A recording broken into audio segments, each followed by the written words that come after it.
अप्रत्याशित जिसकी आशा नहीं करी थी। मार्मिक यानी हृदय को झंझोड़ने वाली। ठीक है, तो ये सब देख के लेखक को बहुत ही आघात हुआ।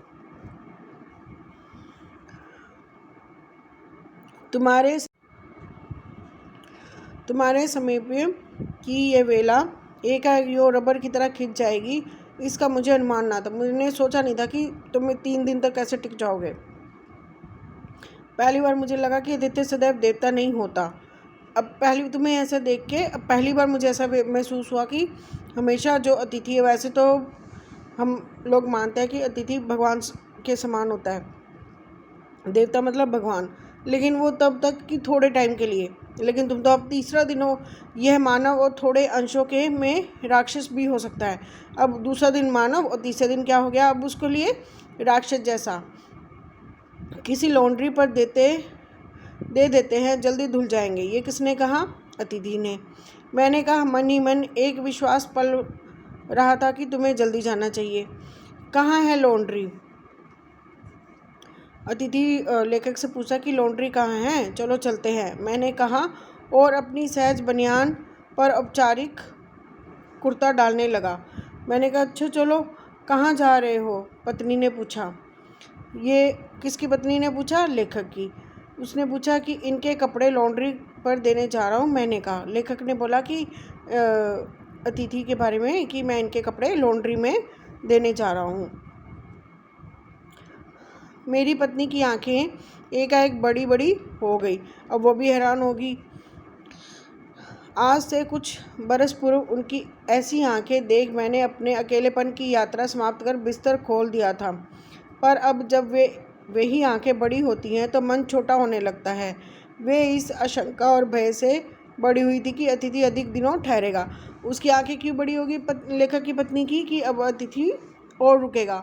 नहीं तो सब ये सोच रहे थे कि चलो अतिथि चला जाएगा। आगे देखिए क्या होता है।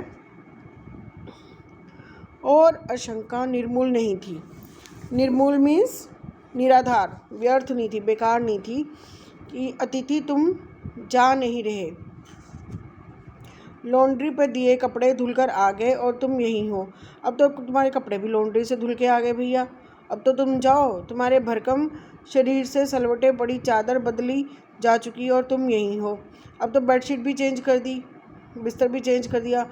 तुम्हें देखकर फूट पड़ने वाली मुस्कुराहट धीरे धीरे फीकी पड़कर अब लुप्त हो गई थी। अब हमारे जो चेहरे पर जो मुस्कान थी वो भी अब लुप्त हो गई थी।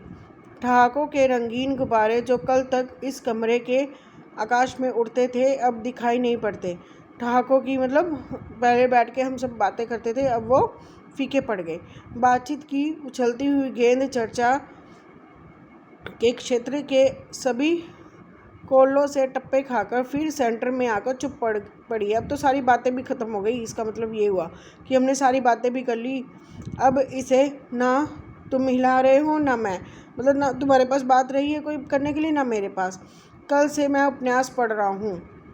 कल से मैंने एक बुक उठा ली है, वो पढ़ रहा हूँ, और तुम फिल्मी पत्रिका के पन्ने पलटे जा रहे हो। तुम्हारे पास भी बुक है, मेरे पास भी। अब हम क्या कर रहे हैं कि अपना वक्त काट रहे हैं। शब्दों का लेन देन मिट गया है। वही बात हुई कि हमारे पास अब बातें ख़त्म हो गई हैं और चर्चा के विषय ख़त्म हो चुके हैं। परिवार, बच्चे, नौकरी, फिल्म, राजनीति, रिश्तेदारी, तबादले, पुराने दोस्त, परिवार नियोजन, महंगाई, साहित्य, और यहाँ तक कि आंख मार मार कर हमने पुरानी प्रेमिकाओं का भी जिक्र कर लिया है। और अब एक चुप्पी है। अब तो सारे टॉपिक्स भी ख़त्म हो गए। जो टॉपिक्स थे, जो जिस पे बात हो सकती थी, सब खत्म हो चुके हैं। सौहृदय अब शने शने बोरियत में रूपांतरित हो रही। बोरियत मीन्स अब एक दूसरे से हम बोर होने लगे हैं। भावनाएं गालियों का स्वरूप ग्रहण कर रही हैं। जो हमारी जो भावनाएं थी अब मुंह से गालियां निकलने लगी है, पर तुम जा नहीं रहे। किस अदृश्य गोंद से तुम्हारा व्यक्तित्व यहाँ चिपक गया है? मतलब ऐसी कौन सी गोंद है कि तुम यहाँ से हिल ही नहीं रहे हो? मैं इस भेद को सपरिवार नहीं समझ पा रहा हूँ। मेरा पूरा परिवार ये नहीं समझ पा रहा कि क्या है कि तुम जा नहीं रहे हो। बार बार ये प्रश्न उठ रहा है, तुम कब जाओगे अतिथि? कल पत्नी ने धीरे से पूछा था, कब तक टिकेंगे ये? अब मेरी बीवी भी पूछ रही है कि कब तक टिकेंगे ये अतिथि। मैंने कंधे उचका दिए और कहा, कह नहीं सकता, क्योंकि मुझे भी नहीं पता कि तुम कब जाओगे। मैं तो आज खिचड़ी बना रही हूँ, हल्की रहेगी, बनाओ। मेरी पत्नी ने बोला, लेखक की पत्नी ने बोला कि आज तो मैं खिचड़ी बनाऊंगी। अब जैसे पहले 2 सब्जियां, मीठा, रायता ये सब था, अब हम खिचड़ी पर आ गए। और मैंने भी कहा, अच्छा बनाओ। सत्कार की ऊष्मा समाप्त हो रही थी। अब तो सत्कार भी नहीं हो पा रहा था। डिनर से चले थे, खिचड़ी पर आ गए। पहले डिनर हैवी होता था, अब रात को खिचड़ी बनने लगी थी। अब भी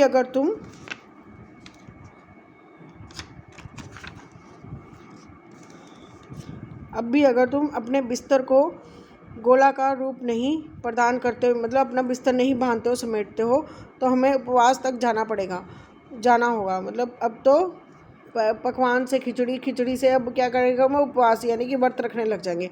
तुम्हारे मेरे संबंध एक संक्रमण के दौर से गुजर रहे हैं। तुम्हारे जाने का यह चरम क्षण है। तुम जाओ ना अतिथि। अब वो कह रहा है कि अब ये लास्ट क्षण, अब तुम चले जाओ यहाँ से। ये कौन कह रहा है? लेखक। तुम्हें यहाँ अच्छा लग रहा है ना? मैं जानता हूँ दूसरे के यहाँ अच्छा लगता है। कह रहे, मुझे पता है कि तुम्हें यहाँ रहना अच्छा लग रहा है और दूसरों का घर अच्छा लगता है। अगर बस चलता तो सभी लोग दूसरों के यहाँ रहते, पर ऐसा नहीं हो सकता। कह रहे, सभी लोगों को अच्छा लगता है और सभी रहते, पर ऐसा नहीं हो सकता। अपने घर की महत्ता के गीत इसी कारण गाए गए कि होम को इसी कारण स्वीट होम कहा गया है, कि लोग दूसरे के होम की स्वीटनेस को काटने ना दौड़े। कि अब जो अपने अगर कोई मेहमान आ जाता तो थोड़ा सा अलग सा, पहले माहौल अलग था कि लोग 15 दिन, 20 दिन, महीना लोग एक दूसरे के घर रहते थे। पर आजकल लोगों के पास ना इतना समय है, ना इतना धन है कि लोगों की इतनी सत्कार कर सके। और आजकल तो एक दूसरे की इंटरफेरेंस भी लोगों को पसंद नहीं है। तुम्हें यहाँ अच्छा लग रहा है, पर सोचो प्रिय कि शराफत भी कोई चीज़ होती है, और गेट आउट भी एक वाक्य है जो बोला जा सकता है। कि अब तंग आकर मैं तुम्हें गेट आउट बोल दूँ, इससे अच्छा कि तुम यहाँ से चले जाओ। गेट आउट मीन्स मेरे घर से चले जाओ। अपने खराटों से एक और रात गुंजयमान करने के बाद कल जो किरण तुम्हारे बिस्तर पर आएगी, वह तुम्हारे यहाँ आगमन के बाद 5वें सूर्य की परिचित किरण होगी। कह रहा कि अब तो 4 दिन खत्म हो गए, कल अगर सुबह होगी तो वो 5वां दिन होगा तुम्हारा। यह है वह तुम्हें चुमेगी और तुम घर लौटने का सम्मानपूर्ण निर्णय, मतलब अब तुम फैसला ले लोगे कि अब तुम यहाँ से जा रहे हो। मेरी सहनशीलता की वह अंतिम सुबह होगी, कि अब मेरी सहनशीलता भी ख़त्म हो रही है। उसके बाद मैं स्टैंड नहीं कर सकूँगा। इसके बाद मैं और तुम्हें नहीं सह सकता और लड़खड़ा जाऊँगा। मेरे अतिथि, मैं जानता हूँ कि अतिथि देवता होते हैं, मुझे पता है कि अतिथि देवता होते हैं। ये कौन कह रहा है? लेखक। पर आखिर में मैं भी मनुष्य हूँ, मैं कोई तुम्हारी तरह देवता नहीं हूँ। अतिथि देवता होते पर मैं देवता नहीं हूँ, मैं एक इंसान हूँ। एक देवता और एक मनुष्य अधिक देर तक साथ नहीं रहते। एक जो भगवान है और मनुष्य ज़्यादा देर तक साथ नहीं रहते। देवता दर्शन देकर लौट जाता है। तुम लौट जाओ अतिथि, इसी में तुम्हारा दैत्य सुरक्षित रहेगा। यह मनुष्य अपनी वाली पर उतरे उसके पूर्व तुम लौट जाओ।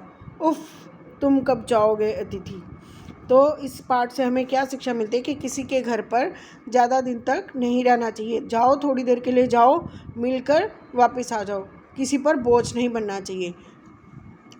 ठीक है, अगर आपको ये कहानी पसंद आई है, ये चैप्टर समझ आ गया है, तो please like, share and subscribe करें। Thank you. Have a nice day.